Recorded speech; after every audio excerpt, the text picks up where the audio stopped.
Anime is no stranger to absurdity.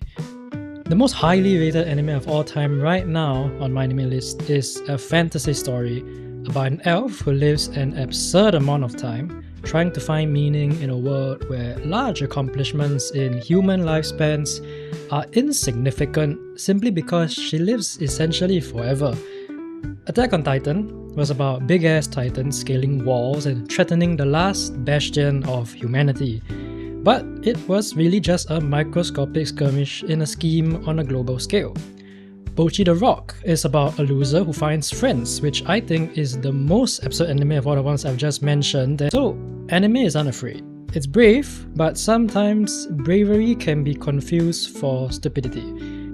There was a time when incestuous undertones and maybe even overtones were a trend for genres like romance and drama anime. Shows like Oreimo, Yosuga no Sora, and Kiss X Sis all came out in 2010 to about 2011 and probably set the public perception then that people who watch anime are weird perverts.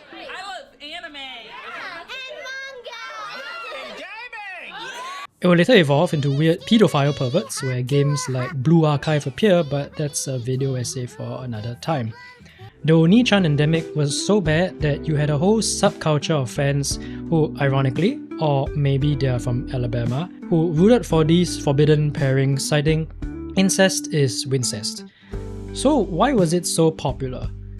Well, the first obvious reason is shock value. Having a normal male main character with this hairstyle and a disposition of I'm just a normal guy who's nice and girls like me because I'm nice can start to feel a bit boring. And your typical female main character who's probably a tsundere can also start to feel a bit boring. But now if you toss in some incest, suddenly oh no, there's a moral dilemma because my sister is so hot but I have to respect the blood relations, but actually she's not blood related but I still have reservations because she's been with me since she was a baby, but actually she's had a crush on me the whole time. And the second reason is that it's not just popular in Japanese media, but it's a worldwide phenomenon, if I can call it that. I'm sure if you go onto certain websites, you get to see a lot of stepbrother, stepsister content. And sometimes you don't even need to go to these websites because the memes transcend the Guna realm. And never again will washing machines be seen the same. Now the third reason that I saw while researching this video was that Japanese households are usually single child. Well, I don't have a Statista account, so I'm just gonna trust this little blurb of information that there are more and more single child families. And I believe it's probably easier to have a sibling incest fetish if you don't have any siblings because you don't know what siblings are in a familial sense. It's just a concept thrown around that your friends might have and TV shows might have and movies might have, but you don't have a sibling. So it's easier to bypass that barrier of taboo.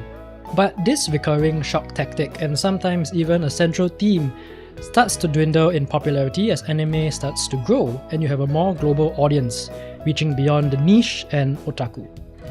Of course, you consider it mainstream if you saw the popularity of anime rise in the 2010s from the 2000s and the 2000s from the 90s and the 90s from the 80s, but all of this is just to say that with a larger global fan base, you start to have more diverse opinions coming in, mixing with different cultures and different levels of appreciation for the tropes that anime has to offer. It starts to shift from an ironic appreciation, incest is Wincest, to genuine discomfort and an overall feel that the joke has run its course. The horse has been dead for years, so stop beating it. The last big incest hit I would say would be Arrow Manga Sensei, aired in 2017, and the next one would be the Incest Harem, written by the Rent a Girlfriend guy, coming out either this year or next. So I would say the sibling storm has passed and incest has been relegated to a parody or as a sign of a character's dysfunction rather than a whole arc or a whole show dedicated to developing a relationship between a brother and sister in the romantic sense.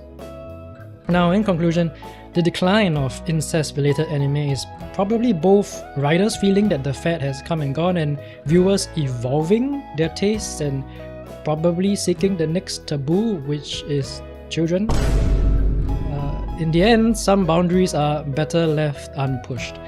Anime, manga, and overall otaku activities will always find new ways to chart the unknown and the stupid and weird, to be absurd, brave, and foolish sometimes. But for now, the Big Brother boom has come and gone, and we enter an era of crying and sobbing.